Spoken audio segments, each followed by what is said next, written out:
Hello, everyone. Welcome to our weekly discussion series that's being hosted by the Chaldean Cultural Center in collaboration with U of M Detroit Center, Unique Voices in Films, and CMN TV. And today, my special guest is Stephen Coates. Hello, Stephen. Shalom. How are you?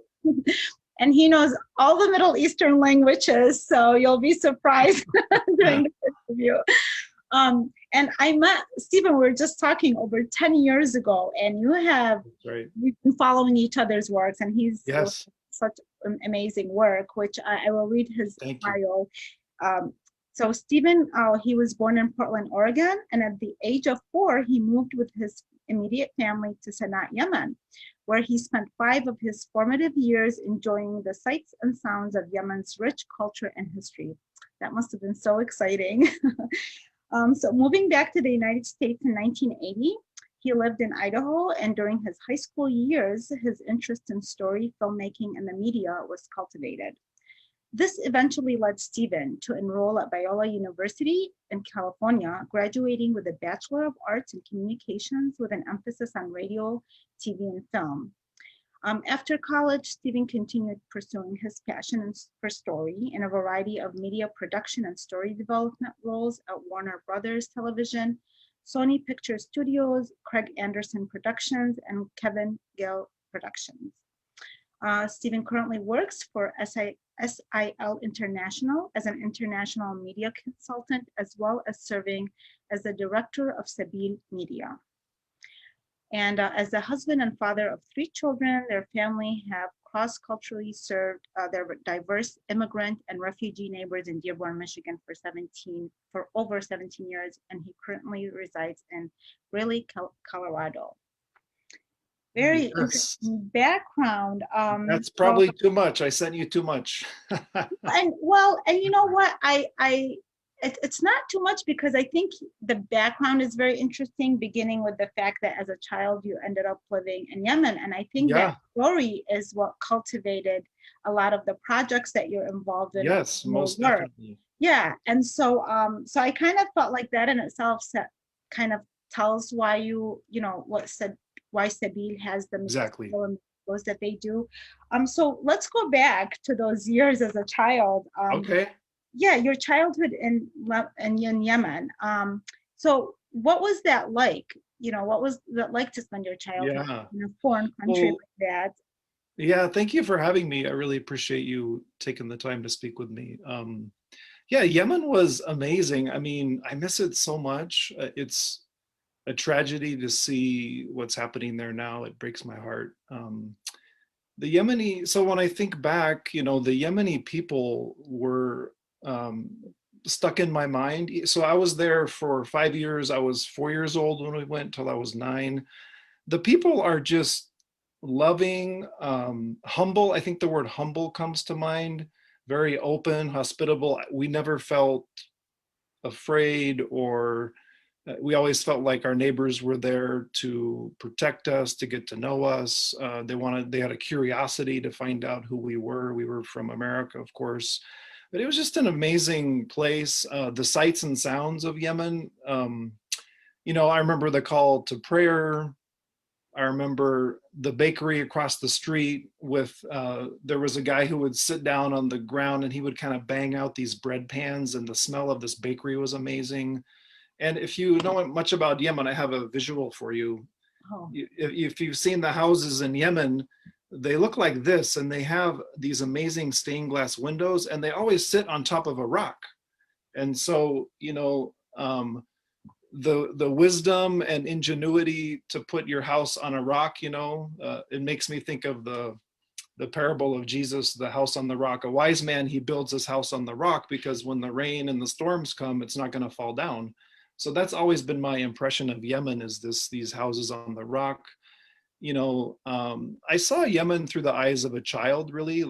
I had no judgments, really. It was just very much wonder and adventure and learning and absorbing. There wasn't any kind of like, oh, why do you do that? Or how do you do that? As adults, we kind of tend to criticize things or approach them in a different way. But I saw it through the eyes of a child.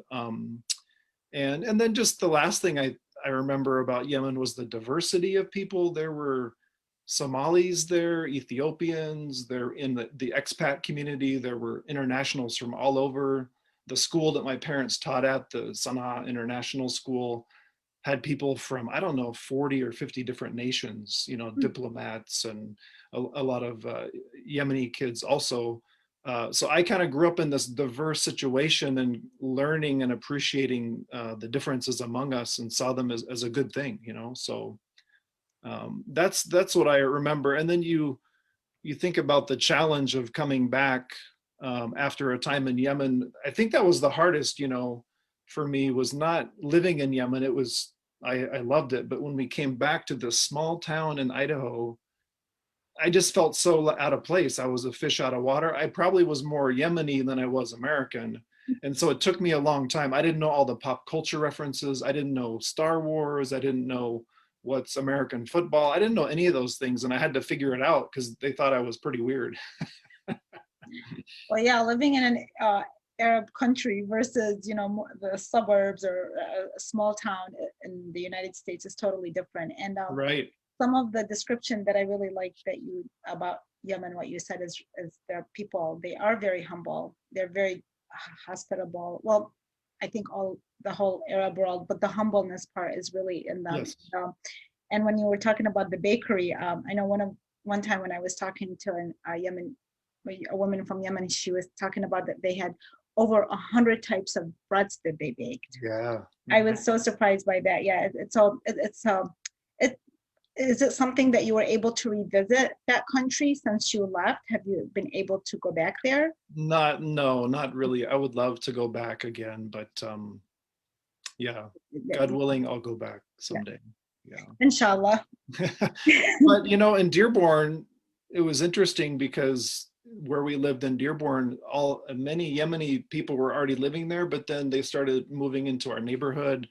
And I was just like, wow, praise God. Here I am 35 years later, and God brought all these Yemenis back to my doorstep and to my neighborhood, and we had such a beautiful time there, and my kids are outside playing with the Yemeni neighbors. It was beautiful. Yeah. Was there something specific that ignited your love for filmmaking and media, or was it a process that grew over time? Yeah, so I think it's really about stories. I don't see my job as so much a technical endeavor, and I'm not really this huge artistic type person who, I know really artsy people and they just do beautiful art and amazing. I'm more of like a story person. So yeah, just my parents telling me stories, hearing stories, watching movies. And then, so in the small town context, so after Yemen, I'm in this Midvale, Idaho. There's 208 people, I think was the population, farming community. There wasn't a lot to do. You would work and you'd go to school, you play sports, but me and my friends, we would watch movies. And so I loved certain movies and I kind of studied them and I'd watch them over and over. And I was kind of envisioning, well, how would I make that movie?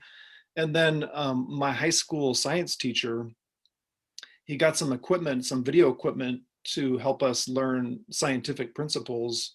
And it was a video editing suite. And so me and my friends, we would go in and make these videos about, physics and, gravity and just different scientific concepts. And I really enjoyed that.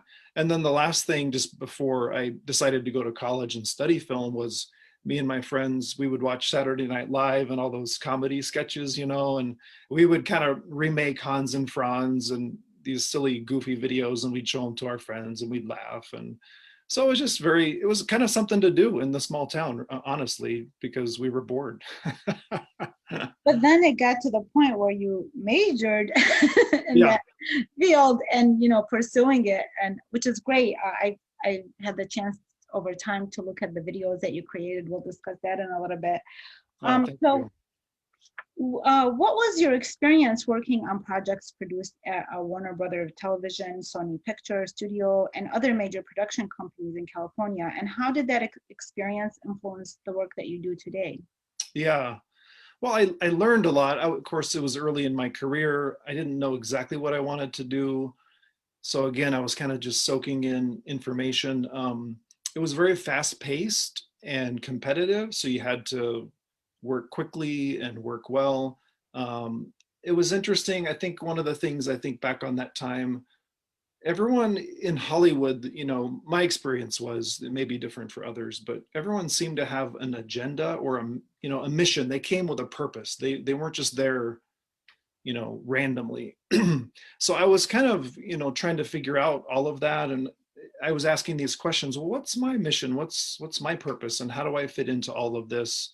I learned collaboration, teamwork. You know, to me, that's one of the beautiful things about filmmaking and media, is that you can't just do everything. You can't write and direct and act and do everything in the same project. You need other people around you.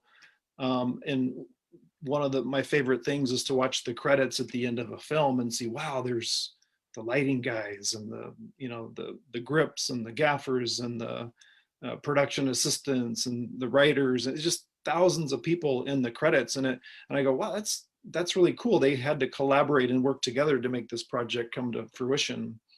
And then I was more of kind of I had a variety of talents. I wasn't really good at any one thing, but I like to do a lot of different things. And I think my experience in Hollywood was, you kind of had to choose one thing and do it well. And I went into the writing, screenwriting, and development side of things, and I enjoyed it.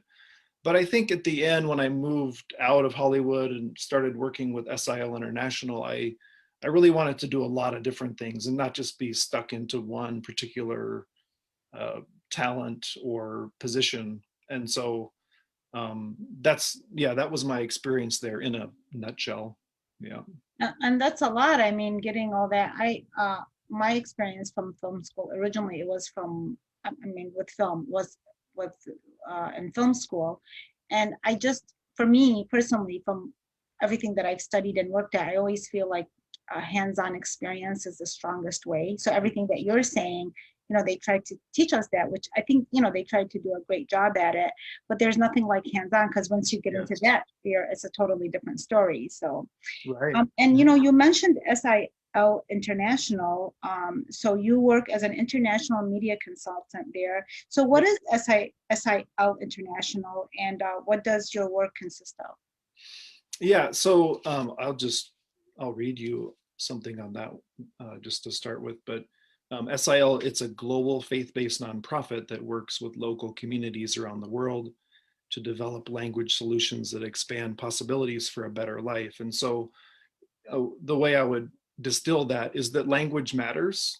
You know, language is the key part of a person's life, their identity. You know, we talk about culture, and I'm going to go learn Yemeni culture, for example.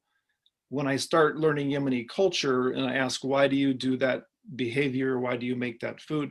There's always a linguistic component. There's always a language component to it. You can't learn about someone or their culture or why they do things without learning the language. So SIL is all about languages. There's over 7,000 languages in the world.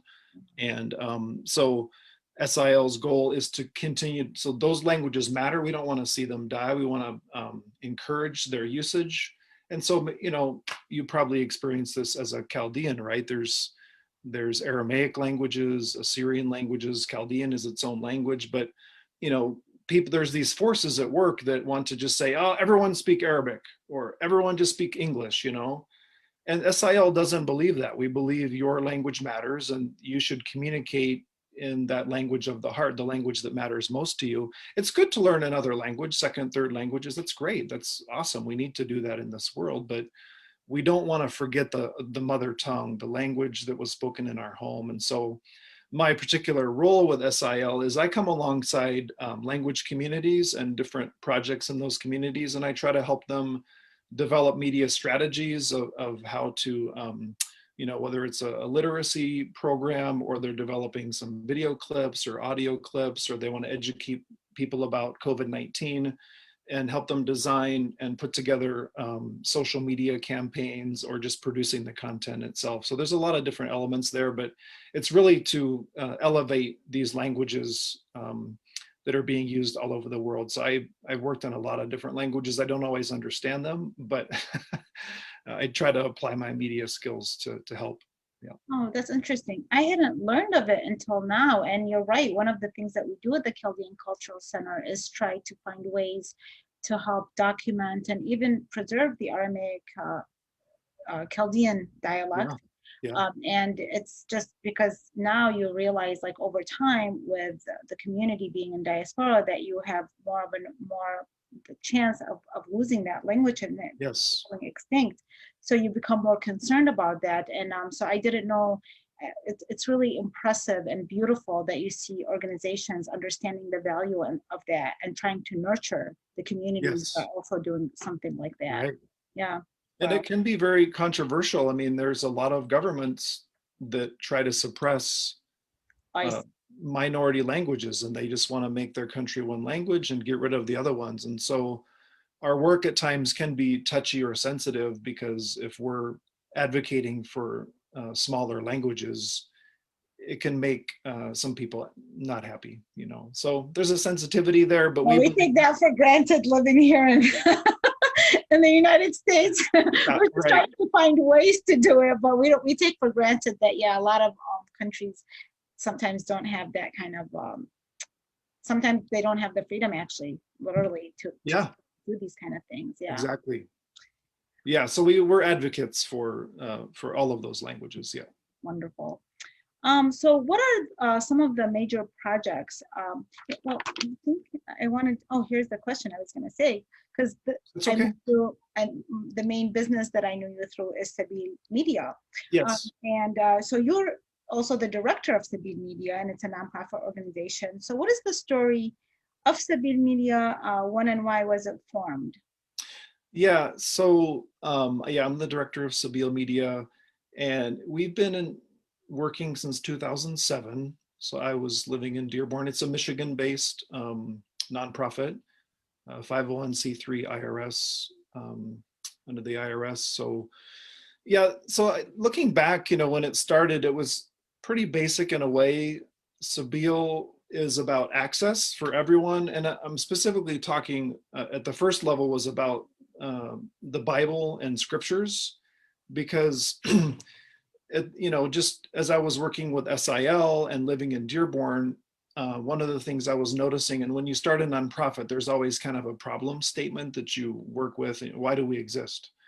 And what I was noticing was that there were many communities that didn't have access to the Bible in a language that they understood, or a form that they understood. It's not always about language, but sometimes it's about the form. You know, many times people don't read, for example. They're you know, pre-literate, or, and so how can we get scriptures in a form that they understand, whether it's through recitation or music or chant or poetry or storytelling or video formats. And then there is a language component to what Sabil does too, because you know, there's modern standard Arabic. Most people who study Arabic, they find this out quickly. And then there's other types of Arabic dialects in various countries. And so one of the unique things about Sabil, and again, this can be controversial, but we produce Bible stories in the dialects. So Iraqi dialect, you know, Syrian dialect, Lebanese dialect, Egyptian dialect. And you know, some people have the belief that no, you know, God's story should only be in the formal, you know, old style Arabic. But we try to make it accessible again, so that everyone, you know, men, women, children, literate, illiterate, can have access to those stories. Yeah. And then I would also say with Sabil, there was kind of this partnership collaboration idea, back to what I mentioned, that, you know, we feel like things are better done in community and as a team. And so, you know, if you just have like imagine you have three Christians in a room and they're trying to make a video of a Bible story, you know, they only have so many ideas and such a limit to what they can communicate in that story. But if we bring in, you know, Muslims and Christians, and we're collaborating together, and that's part of our ethos, is collaboration with Muslims and Christians to make the scriptures more understandable, we come up with something better, something different, something more unique, and that has a broader appeal. Because we want Christians to have increased access to the scriptures, but Muslims, you know, they also have the right to have access to God's word, to God's stories in a way that they understand. And so we continue working in that. So many times it's about the art forms. Our slogan is we're a wellspring of media arts. And that's kind of one of my core beliefs of the scriptures, is that the scriptures weren't just created or given by God as a academic endeavor. Oh, let's sit down and study the book, that's one part of it. But, there's so many genres that are beautiful, there's the Psalms of David, there's poetry, there's music, scripture's been written in different genres, and we need to retain that artistic form, because if we worship a creative God and his word is creative, why can't we communicate it in a creative way? It doesn't have to be stale and boring and academic.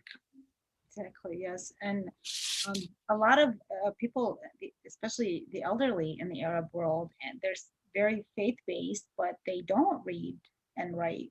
And so, but the faith is in their heart, because I think they do use that creative component. Yes.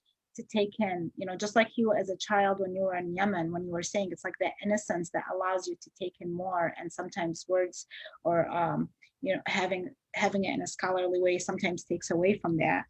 What are some of the major projects that have been made through Sabil Media? Yeah, so our first major project was called Scenes from the Heavenly Books, and it was a set of short films that we based on a set of audio dramas called Qasas al-Anbiya, and we just had little vignettes. They weren't complete stories, but just little short film vignettes. And then, we don't want to just be, we felt like our mission needed to be more expansive and include other projects. And part of that came from, like you were mentioning earlier, we met at the Naja conference, and just being in the community, wanting to be a part of the community, wanting to partner and collaborate. I would just talk to people and ask questions, and what are the needs? What would be helpful? How can Sabil Media serve the community? We have an attitude of we want to be a servant of all.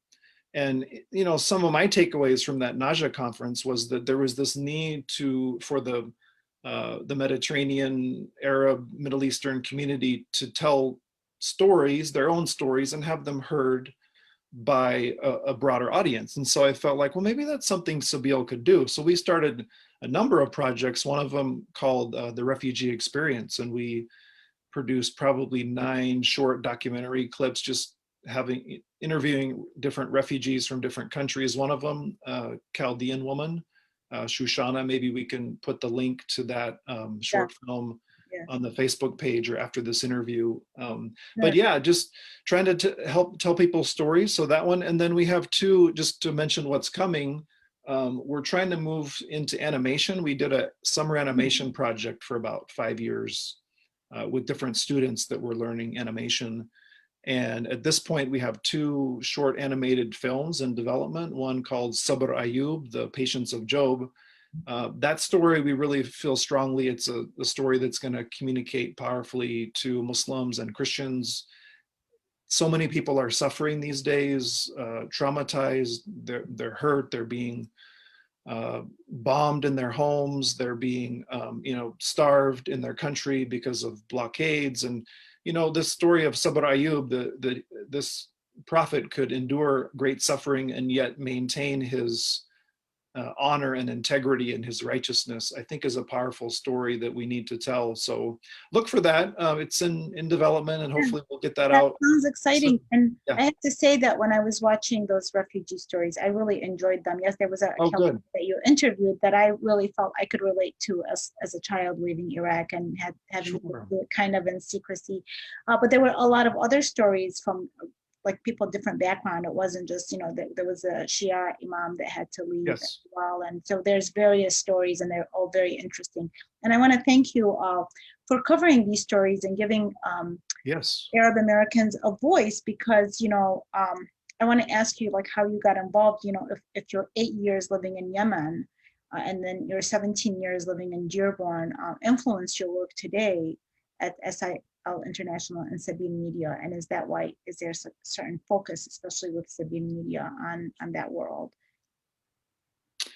Yeah, so I guess the way I would answer that is it's yeah, so connecting my time in Yemen and my time in Dearborn with SIL and Sabil, it's about learning. I want to come as a learner. You know, I'm not somebody who has this great message or ability to impart to somebody else. It's more, I want to learn, I want to grow. Um, that's how I approach life. I want to collaborate with people. You know, when you're, I guess the best way to say it. So if I go back to my small town in Idaho, which I consider home, and I'm going to sit down and have a meal with my friends in Idaho, I love that. But I look around the table and I think, these people, they look like me, they talk like me, they have the same ideas as me, and that's fine, that's good, you need that. But I feel like there's a limit to how I can grow. But when I sit across the table from my Yemeni friend, with, you know, Rashid, or my Jordanian friend Samir, and we start talking, you know, I feel like, you know, their ideas, the way they see the world, their perspective, it's so much different and so much broader and diverse. And so I want to learn from that diversity. I don't want to just learn from people that look and talk like me. So that's kind of, I guess, what I would say about all those years living cross culturally, is in this diversity and in this form of learning. And maybe that learning posture too, as I reflect back, maybe I've kind of developed a learning posture just because of that humility of realizing I don't know everything. My language doesn't communicate everything well. My culture doesn't do everything right. America's not this great thing that does everything perfectly. We have our flaws. So what can I learn from you and how you do things? And that's very much what I would say those years of influence has been on me. Yeah. Yeah, and so it's wonderful that you have that feeling of what you learned from it. I feel the same way. I've traveled to many countries and learned from various, you know, from the Western world, from the Eastern world, and I think it's a beautiful thing that at the end of the day you kind of take from that experience and from that learning, and somehow, maybe intentionally or not, kind of serve those communities, because you know, the Arab American community is one that doesn't really have that much of an opportunity to tell stories that are not necessarily stereotyped, or to have their voices heard. And I don't know if maybe they're a fairly new community in the United States, but regardless of the reason, when I was watching the videos that Sabil has to offer, it just felt nice that they have that opportunity. So yeah, and then And we're trying to bring those stories, you know, I think part of the unique, you know, because there are those stories out there, mhm. but I think what Sabeel is also trying to do is bring those stories to kind of a traditional American Western audience that hasn't heard those stories, you know, Right, because right, I think right. within your community, you've probably heard those stories, or, Within but, our community, right, right. So it's but in my community, you know, amazing. I don't think they've heard those, and they need to hear them. So I think that's part of that collaborating, bridge building. How can we be a bridge Yes, to, exactly. And you know, the non-Arab world, normally what they have access to more easily are more of the stereotypical stories that are kind of like just kind of focus on one area, where here what I like is that the people are expressing their experience, their journey from their country to here, and it's more personal, it's very intimate, and I really enjoyed watching those. oh, um, thank you so so much. from your observation, how can the Arab world use storytelling to empower themselves and their communities? Because obviously you got a sense early on that this is a very powerful tool. You know, and how can the Arab world use that more? I think even maybe just even to say more often, or maybe what you said earlier is not, they are creating a lot of beautiful, like they have beautiful music and wonderful films that I still watch until today and stuff, but maybe reach it to the other side, to the Western world, so that there's a different perspective about what that world is about, or the people, rather than just kind of, it seems like more of a political nature, the things that come, and there's always that focus on the destructiveness of that region. Yeah, yeah. Um, yeah, so my observations, I mean, again, I'm a learner here, and so um, I guess a couple things I would say is, you know, my feeling is that um, there's so much to offer the rest of the world that is not aware of what the Arab community or Chaldean community can bring to the West. So I guess the examples of stories, you just keep telling your stories. There's many beautiful stories from your part of the world. Actually, and when you think about it, like religiously, from the Jews, the Muslims, the Christians, I mean, all those stories, they originate from that area anyway. They're not stories that came from my people group. Right. I mean, So, we have amazing stories. I mean, when I talk about like yeah, cradle of civilization and all the wonderful things that were invented there, and they're right. feels buried within all the other stuff that happened in the modern times. Yeah, so I would just say keep doing what you're doing, like be proud of it. Like you have this rich culture and history and longevity and stuff, things to offer the rest of us that we need to hear it. And so just kind of own that, be proud of it, keep doing it. I would say I would highlight poetry though, is man, I think growing up I experienced poetry in some ways, English poetry, and it's okay, and I enjoyed some of it. But man, when I came into contact with Arabic poetry, and then watch, there's American Idol here, but then over in the Gulf they have the Poet of a Million. I don't know if you've heard of that show, but where there's poets from all over the Middle East, they come together and they go on the stage and they just they're given a topic or idea and they start reciting poetry, and then the judges talk about which one was the best. I mean, to me, that's so beautiful. Like, keep doing these beautiful art forms so the rest of us can benefit from them. And I know there's so many more stories I'm not even aware of that could be told, in big movies or short films that the rest of the world can benefit from. So Well, I would say, keep bringing those stories to life. Yeah. I feel like that's kind of what, like this last question that we have is, what advice would you give Arab Americans wanting to pursue the film and media business? I guess it's, to just to do that and to keep doing it, not to to keep that momentum Yeah. of pursuing that. Yeah, but I would add on that one specifically, it's about connections and relationships. And the Arabs that I know, they're very good at relationships, very personal, very so. And what I experienced in Hollywood, I'm talking about Hollywood and the film business and so forth. It's mostly run on connections, who and relationships. And so, there is this part where you have to know what you're talking. You can't be totally ignorant of everything and not be able to do your job. But most of the jobs you will get, or most of the phone calls or interviews you'll get, it's because I know a guy who knows a lady, and you get the interview or you get the job because of who you know. So just be conscious of that. Try to meet people, try to network. It'll help you a lot. So be okay with stepping outside of the community to reach, the people that are Most definitely, yeah. in the industry. Yeah. Yeah, other people that are doing it and can help you get there. And then don't forget to also help other people get there. That's an important point, because I read somewhere one time, I forgot the book, I still have it, but he said the way to succeed in the film industry is have a good script, good talent, and God, have faith in God. And that he said helping one person or doing one good thing a day to help somebody will get you there somehow or another. So, okay, good. Yeah. There we are. Yeah. Well, thank you so much for today's interview. Oh, thank you. Yeah. Watching your work, and I will put, as he mentioned, we will put some of the links that Sabeel Media have focused on. They're short and very beautiful and very effective. Thank you very much. Thank you so much. It was my pleasure. And yeah, God bless you and have a great day.